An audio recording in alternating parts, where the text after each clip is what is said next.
9, 8, 7, 6, 5, 4, 3, 2.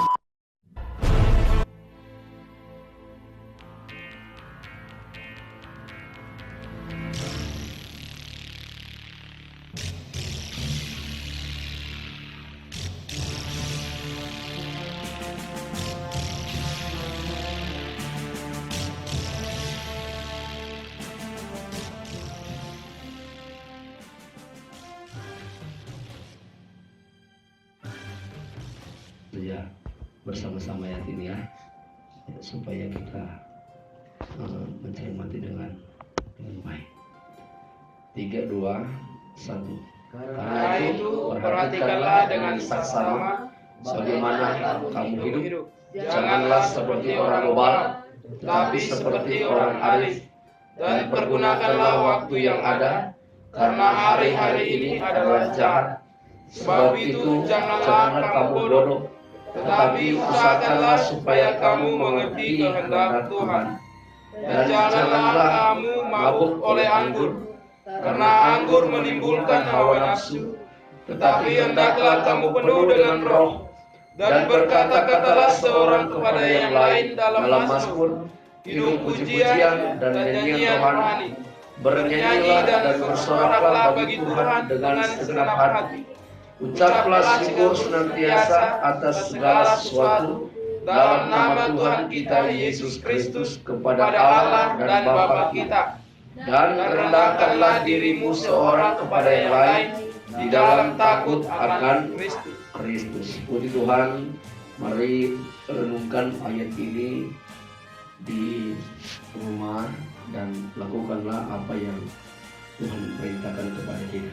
Sebelum saya akhiri, saya menyampaikan dulu ada beberapa informasi penting untuk kita semua, dan biarlah informasi ini terus membawa kita untuk supaya lebih lagi kita bersama dengan Tuhan, ya.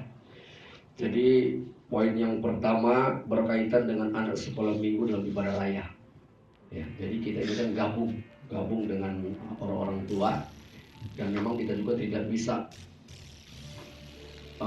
kadang-kadang yang namanya anak-anak ya mereka pasti jalan, mereka pasti ngobrol, itu pasti. Tetapi itu hal yang wajar saya pikir ya. Yang tidak wajar kalau orang-orang tua yang ngobrol, yang ngomong, seperti kemarin saya tutur dua orang ibu yang ngobrol. Ya nggak wajar mereka. Kalau anak-anak kali mungkin itu sesuatu yang ya tidak bisa memaklumi, namanya juga anak-anak. Tetapi berkaitan erat dengan gereja ini membangun banyak relasi dengan lembaga-lembaga yang lain. Jadi ada banyak kemungkinan besar ya, ada banyak mungkin tamu-tamu yang datang mungkin secara ada yang ya formal kita undang, ada yang memang tiba-tiba mampir. Nah, berkaitan dengan tamu-tamu itu yang akan mampir bersama-sama untuk ibadah dengan kita, juga tamu-tamu yang lain. Jadi kita berusaha untuk menjadikan ibadah yang tertib, aman, dan tenang. Ya, kita berusaha itu ciptakan. Sekalipun memang kita tidak bisa membatasi anak-anak, kan karena kita ibadah anak-anak kan.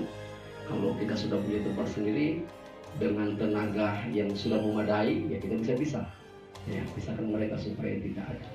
Ya, artinya supaya ketika tamu datang mereka itu bisa mendapatkan sesuatu dari kita, ya, kesan-kesan yang bagus.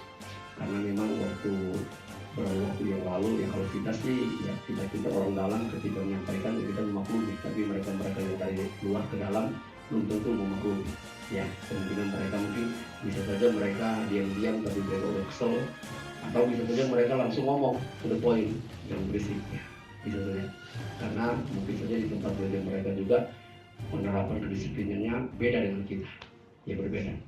Ya, jadi kita menghimbau untuk supaya, bukan menghimbau, saya sampaikan kepada kita pengurus supaya kita bekerja sama dengan orang tua untuk menjadikan ibadah yang aman, tertib, nyaman, tenang. Ya, tidak menjadikan. Oleh sebab itu saya catat di sini tadi supaya saya tidak lupa untuk menyampaikan agar